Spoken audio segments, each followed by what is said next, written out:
So, of course, I've heard of this, the Ohuhu marker pad that apparently doesn't bleed through when you use it. Last week, I finished my old sketchbook and I want to use this opportunity to see if I'm gonna like this marker pad. So hi everybody, I'm Ward and welcome to my channel Ward Draws a Lot, and this week we're gonna go really in depth into this marker pad paper and see how I like it. Now, in case you want to know, I did buy this with my own money. Ohuhu probably doesn't know I even exist, I'm not gonna lie to you guys. So this is just based off of my opinion as a marker artist and how I like this paper or not. So once I opened the box, I found a usage paper inside, and the reason being is because this paper doesn't work as, normal paper does. So let's go in and read what it says. It says, at Ohuhu, we're dedicated to protecting the environment. That's why our marker book is made from environmentally friendly and renewable paper. Plus, it's double-sided, giving you even more space to unleash your creativity. We've improved the paper manufacturing process to ensure that our marker book is completely non-bleeding. If you notice that the color appears darker when using light-colored markers, don't worry. This is just the internal fiber's color of the paper showing through. The original vibrant color will be revealed once the ink dries. Before opening the package, you can draw on the back of the user manual, which has the same texture as the inside pages, to experience the non-bleeding design, the double-sided feature, and the color performance, or create your color chart. If you have any problems, please don't hesitate to contact us at any time. So through this, we know that the paper doesn't bleed, that it's double-sided basically, and that the colors that are lighter will appear darker until the ink dries down. This is an extremely important thing in my opinion. The paper is super bright white, and it has a perforated edge so you could rip out any of the pages anytime you want to, and it's also one of those spiral bound books, which I'm not the biggest fan of, but I knew what I bought, so I'm not going to complain.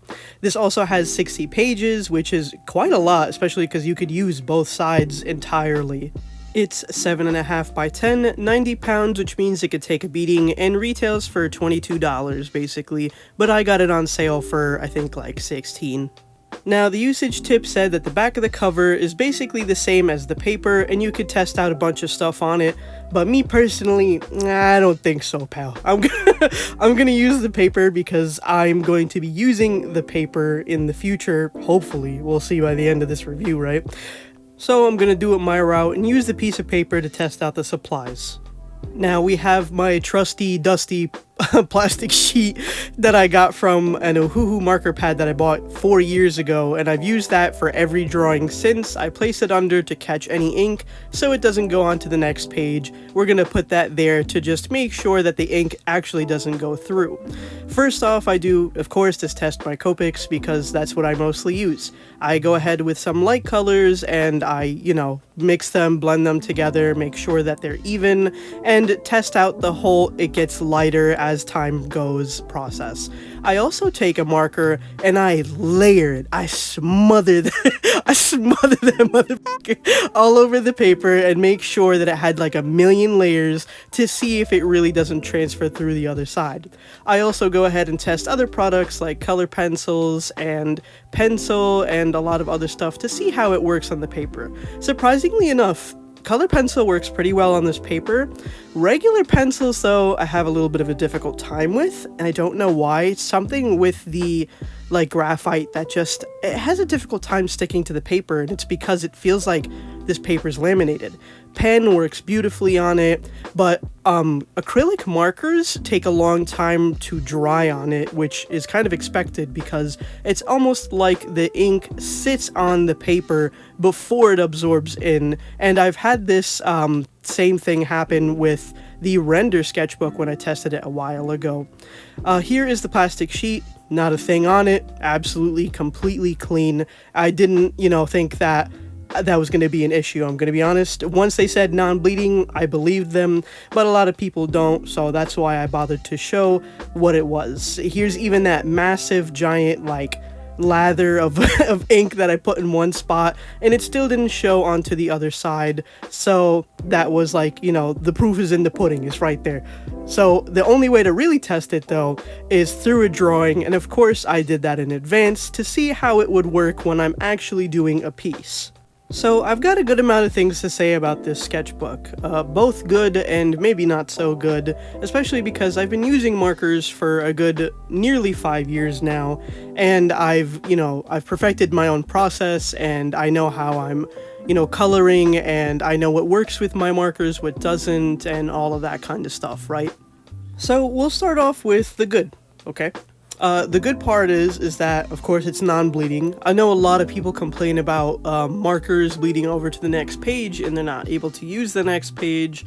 For me personally, that's never bothered me. I knew what kind of medium I was getting into, You're using marker, it's going to bleed onto the next page. That never bothered me because, well, it just never did.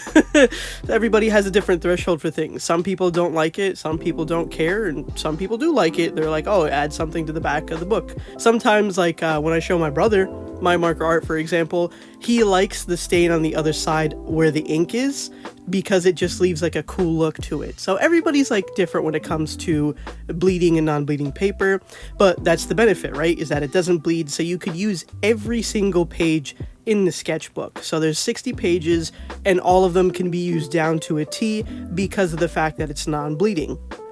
So although that's the number one point, another thing that I noticed is that this paper kind of has a mixed media quality to it, right? So this paper, although it's super smooth, I don't know if it's the coating of the paper or something, but it almost creates a little bit of tooth to the paper, which means that you can use different mediums on it. So it's almost like a pseudo mixed media sketchbook. And I saw that definitely when I was using those Artex acrylic markers and when I was testing out, the pen and the color pencil. It felt like all those different mediums worked fairly well on the paper, except when I was using just regular pencil.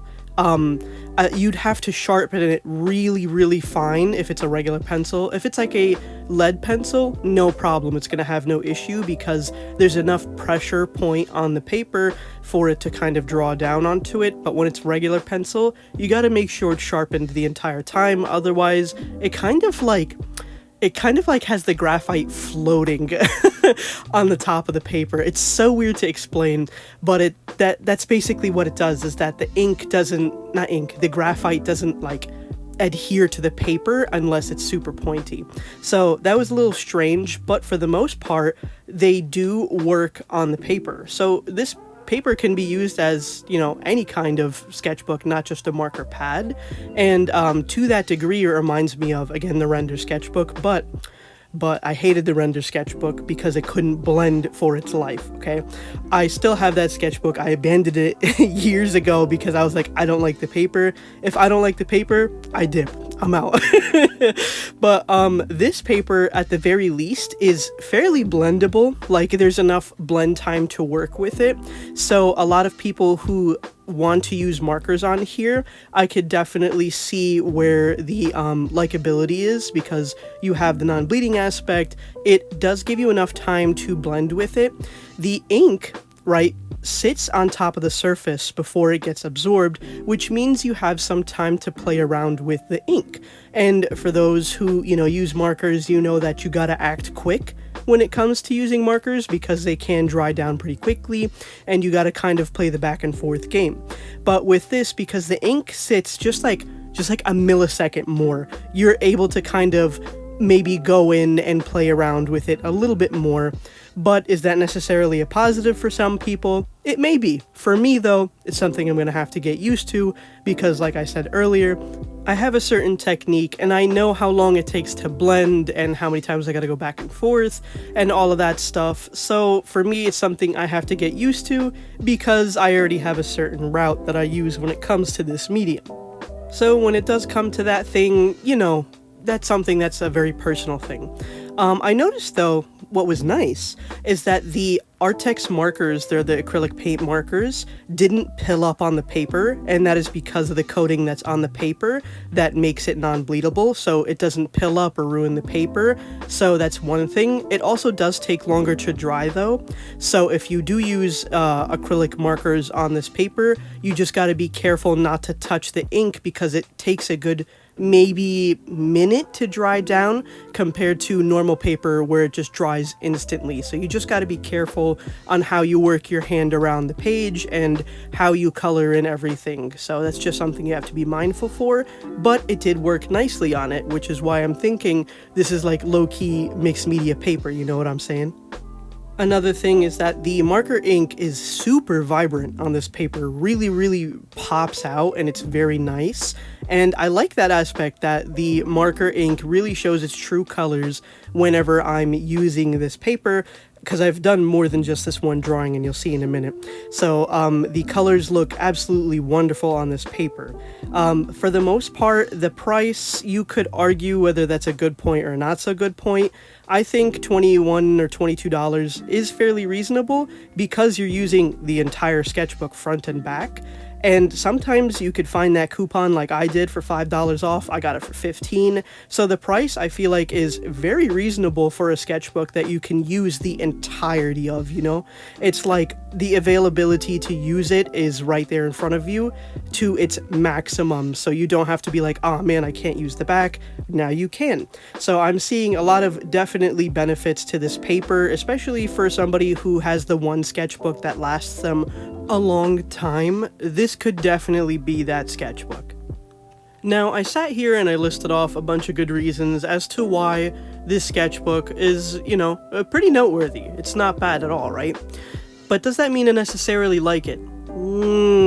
Maybe not necessarily. So I'm very 50-50 on using this sketchbook, and I have my reasons why, okay?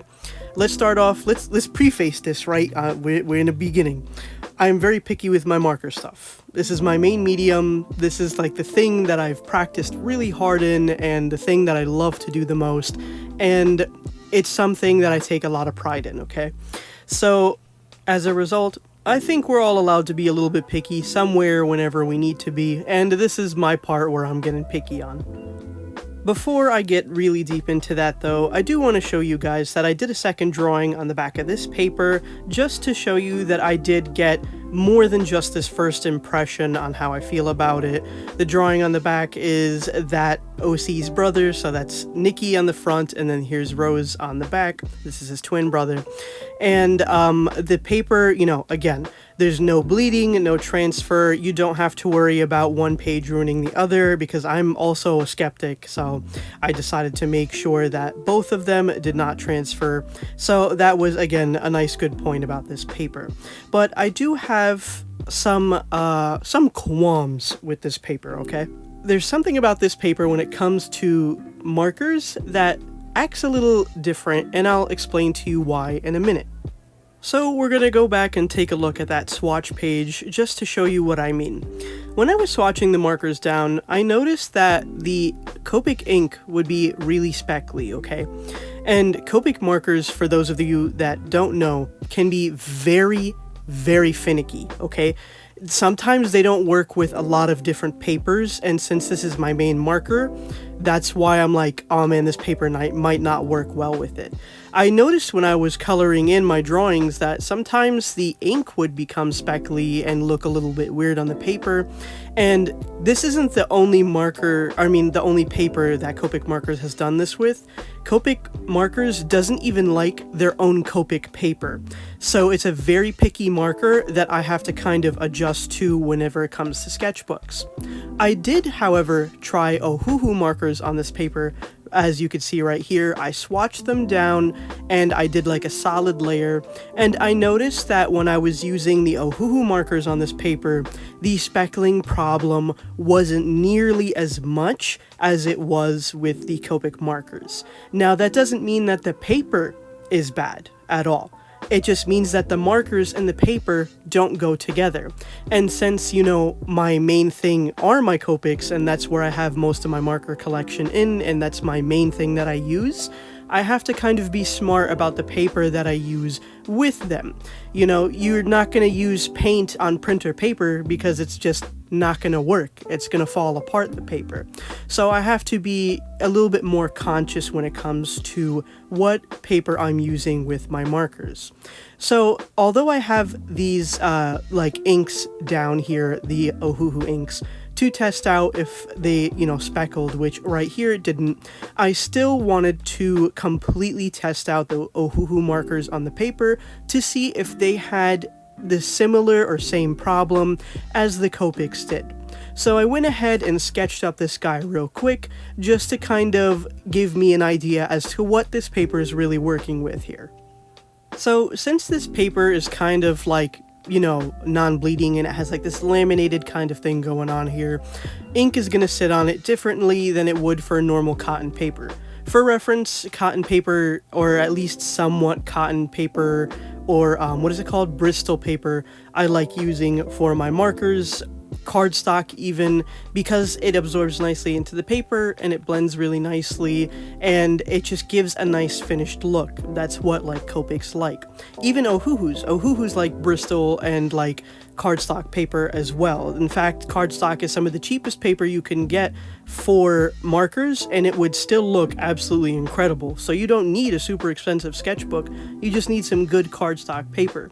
Now, when it came to me using this paper, like I said, the ink thing earlier where the ink sits on the page before it blends out, I personally am not a fan of that. It's something that, I just don't like in my technique, and I have to be more conscious of, and how it kind of is me being moved around in the paper. That's not something I strive for or like. It just doesn't mesh well with me, and everybody has a different technique. So if it works well for you, then that's great, it works well for you, but it doesn't work well for me, and that's okay. One thing that I did notice is that with the Ohuhu markers, there was still some ink speckling that was definitely there, but it wasn't as bad as it was with the Copics. The Copics was just like, hey, I don't like this paper, take me out of here. So that's exactly what I had to do. I had to be like, okay, fair enough. Not everything goes with everything, and that's okay.